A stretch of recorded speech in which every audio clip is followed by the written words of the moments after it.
The ESG accountability gap boards are underestimating right now.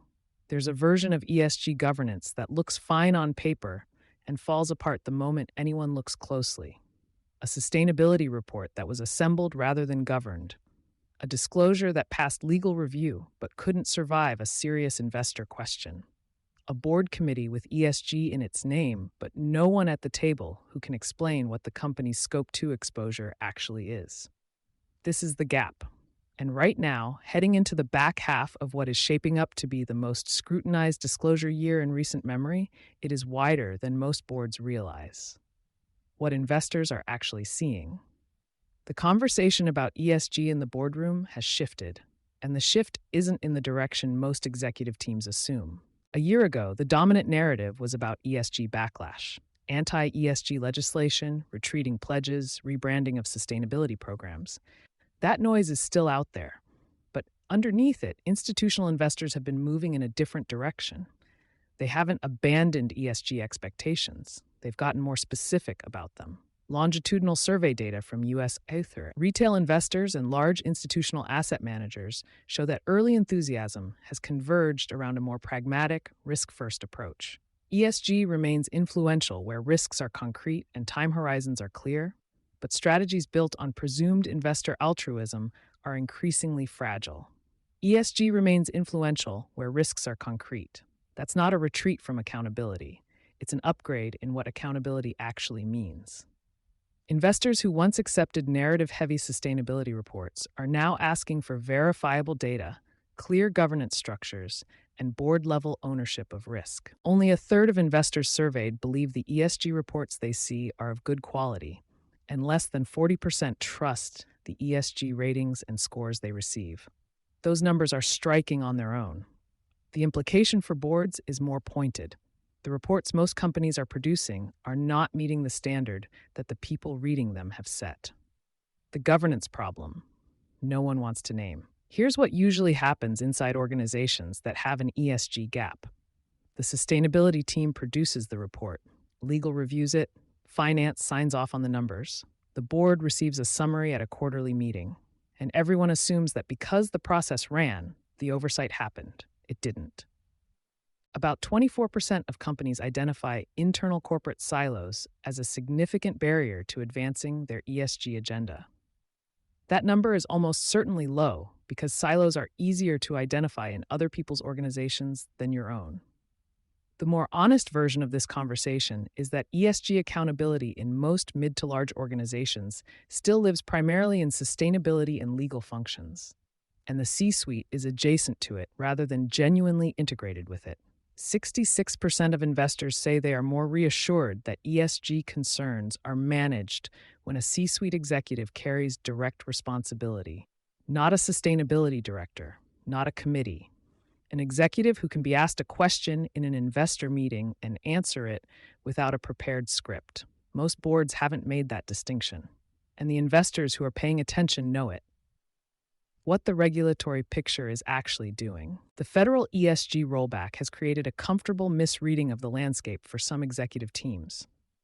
Because the SEC stepped back from its climate disclosure rule, the assumption goes the pressure has eased. It hasn't. It has redistributed. U.S. states like California and New York continue to advance expansive climate reporting mandates despite federal pullbacks, while companies face rising complexity as states adopt opposing pro- and anti-ESG laws that impact investment decisions, contracting eligibility, and operational risk. California's SB 253, requiring companies with over $1 billion in revenue doing business in the state to disclose Scope 1 and 2 emissions, begins its first reporting phase in 2026.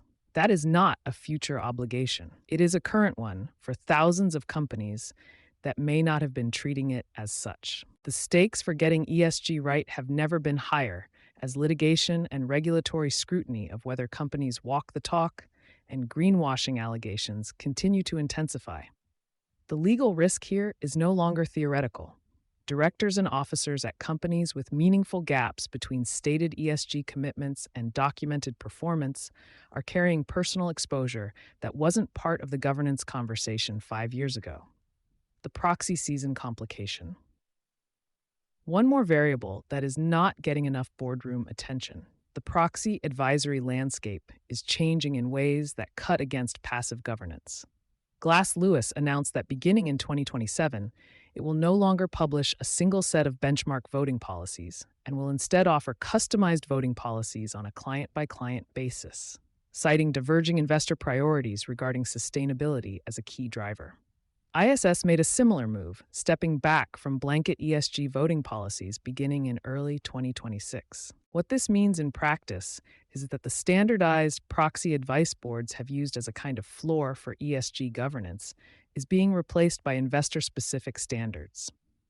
Companies that were meeting the benchmark will need to understand what their specific major investors actually expect, because the answer may be different for each of them. Someone in the room during those conversations has to actually know the answers, not have access to a prepared briefing document, but know them. 3 things that can't wait until mid-year.